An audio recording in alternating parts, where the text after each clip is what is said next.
Bonjour et bienvenue dans ma capsule AutoCAD. Je m'appelle Stéphanie Racine, propriétaire de CAD Dessin, dessinatrice en bâtiment. Je vous invite tout d'abord à aller visiter ma page web au www.stephanie-caddessert.com.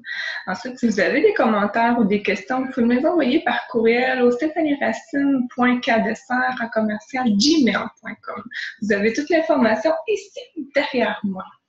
Aujourd'hui, je vais parler dans ma capsule du View Base qui est arrivé dans la version 2012 de AutoCAD. C'est une façon de mise en page dans la section Layout qui est un peu fait comme les versions SolidWorks ou Inventor, tout ça. Donc, c'est parti d'un 3D, puis on fait la mise en page en 2D, mais à partir du 3D qui est monté soit par un fichier ou dans le modèle. Donc, je vais partager mon écran. Et ensuite survoler les quelques petites informations que j'ai trouvées en voguant dessus. Donc ici, j'ai simplement trouvé un 3D que j'ai trouvé en fait sur Internet. Je ne l'ai pas fait, je ne sais pas comment il est fait, demandez-moi là. J'en ai aucune idée, je n'ai pas exploré le 3D. Donc évidemment, ces manipulations se font dans le layout. On va juste laisser le temps à mon ordinateur de réfléchir que je fais un changement.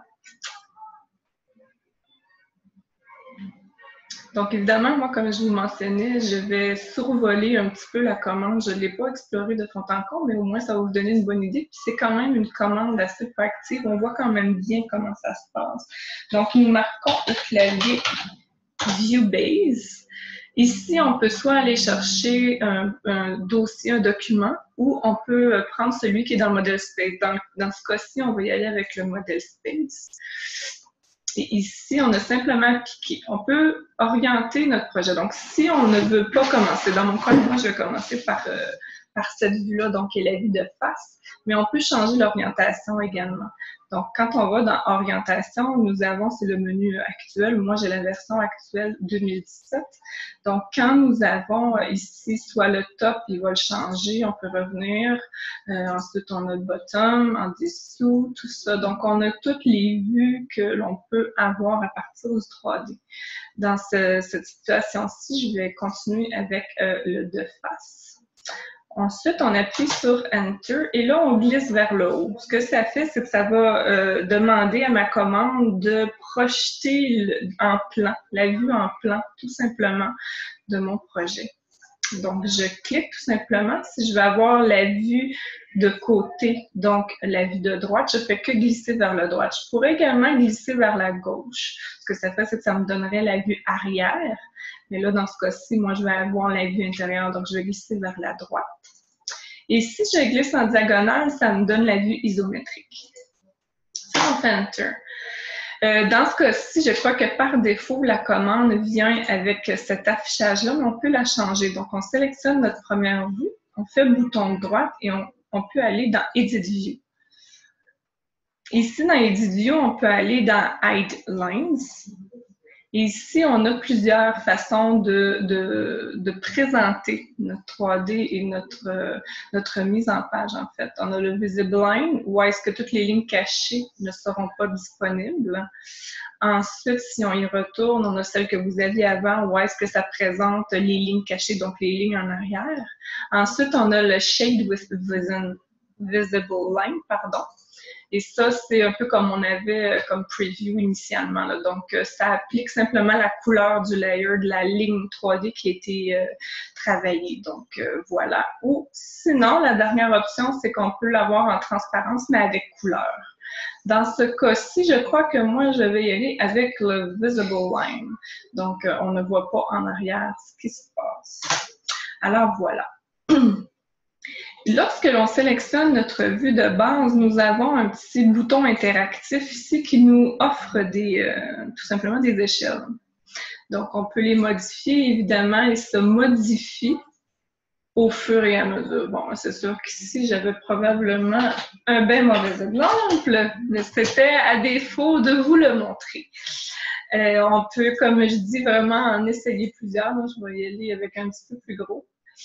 Sinon, je peux y aller avec un petit peu plus petit et évidemment, comme c'est dynamique, toutes les vues s'ajustent au fur et à mesure.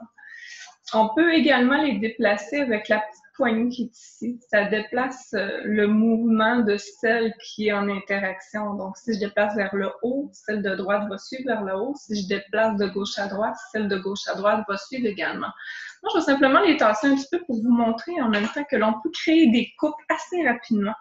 Donc, on sélectionne toujours notre vue principale, Create View, et ici, on peut soit projeter une nouvelle vue, faire une section ou un détail. Dans notre cas-ci, moi, je vais vous présenter la section.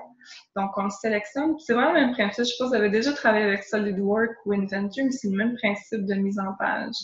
Donc, on le met vis-à-vis ce que l'on veut couper, fractionner.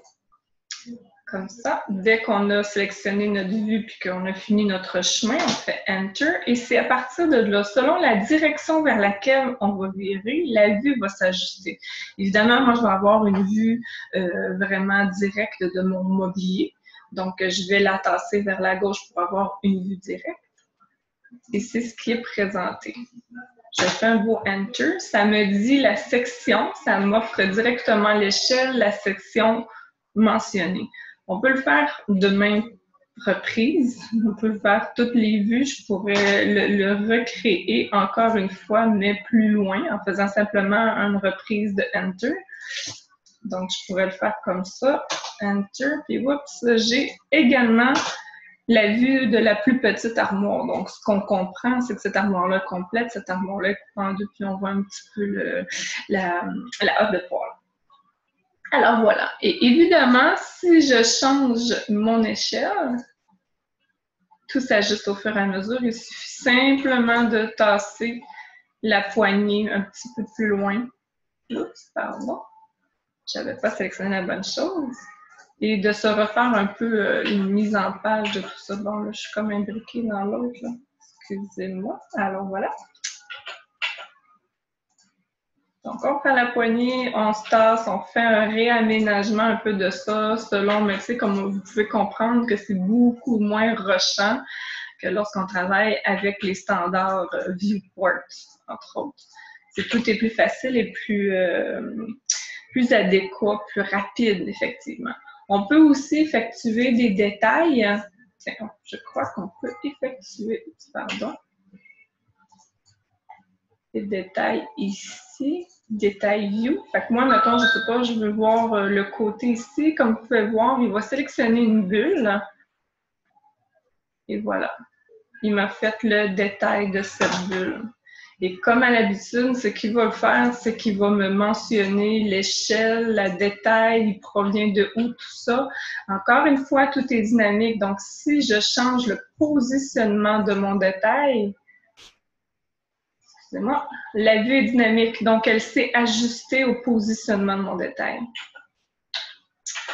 Alors voilà, ça vous donne un peu le coup d'envoi pour la commande ViewBase. Je trouve ça très intéressant quand on travaille légèrement en 3D. Évidemment, AutoCAD n'est pas nécessairement le logiciel adéquat pour faire du 3D, mais quand c'est simplement pour montrer un visuel à notre clientèle, je crois que ça en vaut largement la peine et la mise en page est rapide. Donc, ça peut se faire très rapidement si c'est une demande de dernière minute pour simplement faire comprendre aux clients comment leur cuisine va être setupée. Donc, si vous avez des questions, n'hésitez pas à m'envoyer un beau petit courriel et ça va me faire plaisir de répondre assez rapidement.